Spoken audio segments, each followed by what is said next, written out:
तुमचे तोंड आलेले असेल, जिभेला फोड आले असतील, हिरड्यांना जखमा होऊन रक्त येत असेल आणि हे बोरीचे झाड तुमच्या परिसरात उपलब्ध असेल तर या औषधी वनस्पतीचा सांगितल्याप्रमाणे वापर करा.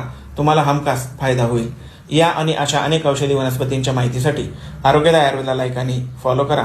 मित्रांनो, आपल्या आजूबाजूला अनेक औषधी वनस्पती आपण पाहतो, मात्र त्यांचे औषधी उपयोग आपल्याला माहीत नसतात. यापैकी एक म्हणजे बोरीचे झाड. तोंडात फोड येऊन अगदी काही खाणेपिणे देखील अवघड होऊन जाते.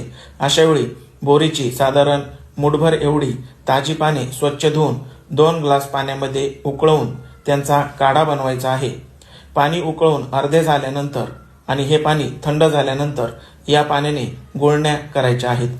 दिवसातून 3 ते 4 वेळा हा उपाय केला तर या एवढ्या उपायाने तोंडातील फोड बरे होतात. हिरड्यांमधून रक्त येणे बंद होते. घसा बसला असेल, आवाज बदलला असेल तर ही समस्या देखील याच उपायाने नष्ट होते.